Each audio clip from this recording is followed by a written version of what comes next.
Good morning, everybody. It's John. It's 8:09 a.m., Wednesday, October 5th. Today is a video for all you fathers out there to learn from my example. I'll give you a synopsis of where I stand right now. Uh, my child wasn't being sent to school and was constantly late. It was affecting her schoolwork.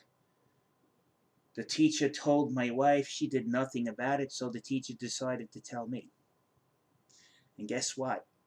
I did something about it, and I got told I was being abusive. Well, anyway, my wife was being negligent. I tried to take care of that at home and straighten that out. This upset my wife so much that I would assume dare try to correct my child with some kind of discipline and also tell her that she's wrong and she's being negligent toward my child for not sending her to school and bringing her there late every day. She went to file an order of protection against me in family court in the morning, and during the hearing for that order of protection of why she needed it, the judge wasn't convinced, and he got vibes that she was trying to be malicious and get even with me. So he dismissed it on the grounds that there was no evidence, and he dismissed it with prejudice because to him it seemed like she was just doing it to get back at me. When they dismiss it with prejudice, that means she cannot go to any other court and file order of protection against me. She's forbidden to do so under penalty of law.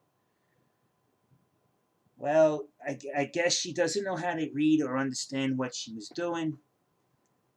She got the first order of protection hearing in the morning, and it was rejected. I asked her, "Where are you? What are you doing today?" "Oh, I'm going over and picking up our daughter and going to see my mother. I'll be home late tonight. I'm taking a cab." Well, that's not where she was.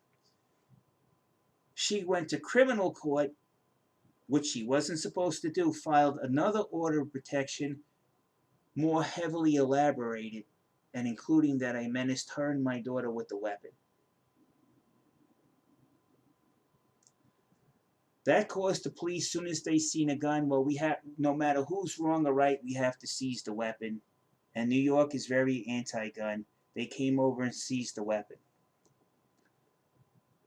5 cops came to my house, and there was another van load of cops outside.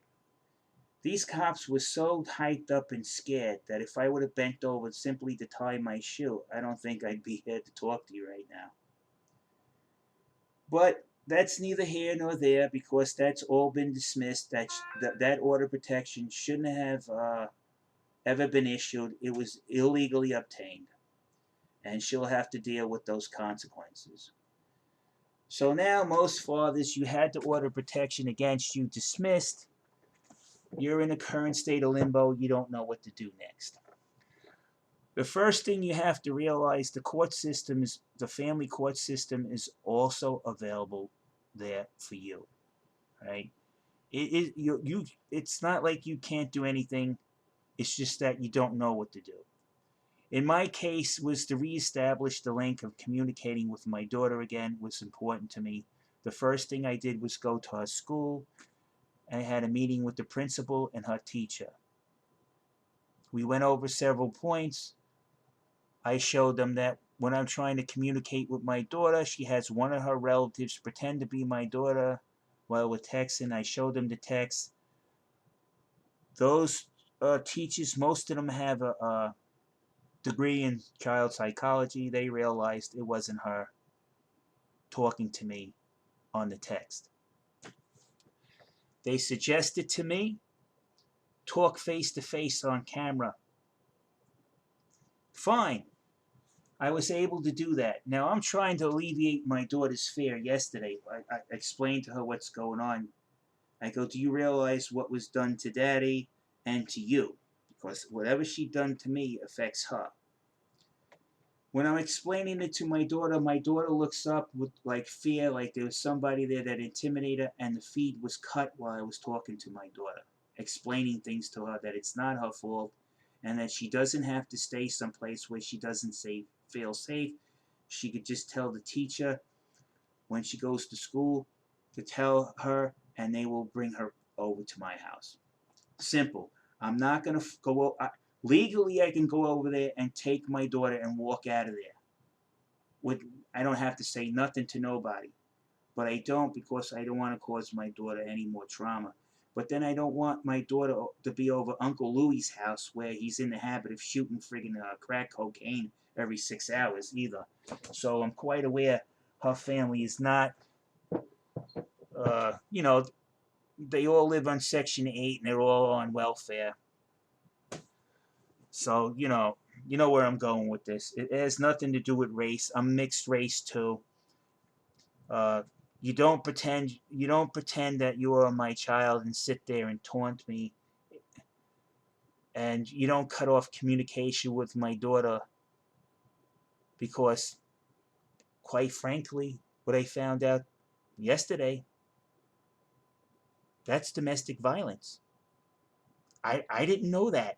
When one partner, be it in the same sex couple or even an opposite sex couple, and they don't have an order of protection against you, and they don't have legal custody over that child, if they prevent you from seeing that child or communicating with that child, that's considered domestic violence.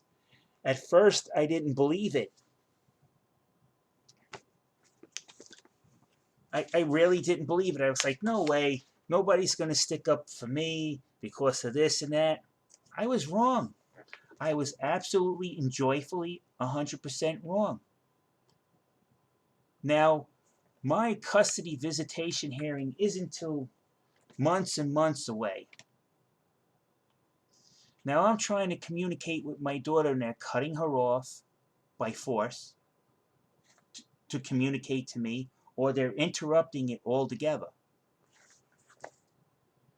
That's domestic violence. This is a domestic violence report that was filed when the domestic welfare police came to my house and they filed this. And you know what they told me? Tomorrow, if I go to communicate with my daughter and if it's interrupted again, they file another one of these. Okay? I actually should have filed this. This should actually be the second one. It's the first.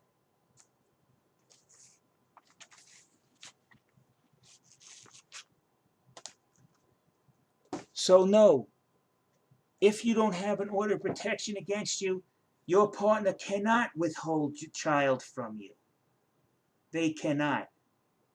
They cannot basically kidnap the child from you. They cannot stop you from communicating with the child. It's bullshit if they tell you this. The school knows this. They explained it to me. I was able to go into my daughter's school. I was able to sit down there. I was able to look around the school.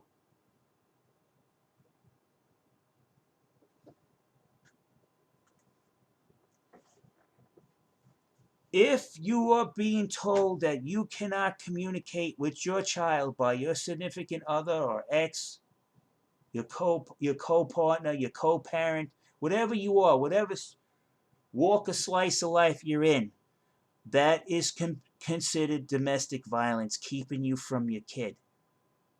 That's even considered cruelty. So there you go, people. That's your next step. If somebody's doing that, you call up the police, and they have a division for domestic violence. And then you call them up. They'll send 2 officers over to your house. You fill out the papers, and they said if it happens again, call us and we'll fill out another one. And then when you go to the hearing for custody and visitation, and you hand this stuff to the judge, it just keeps happening and happening. And on that, I'm out of here, people. You got power. And if anybody wants to talk about it, any of you guys out there say, I want to talk about it, I'll put up a live stream. I'll put in the comments when the live stream comes, and you come and talk to me, and I'll try to help you.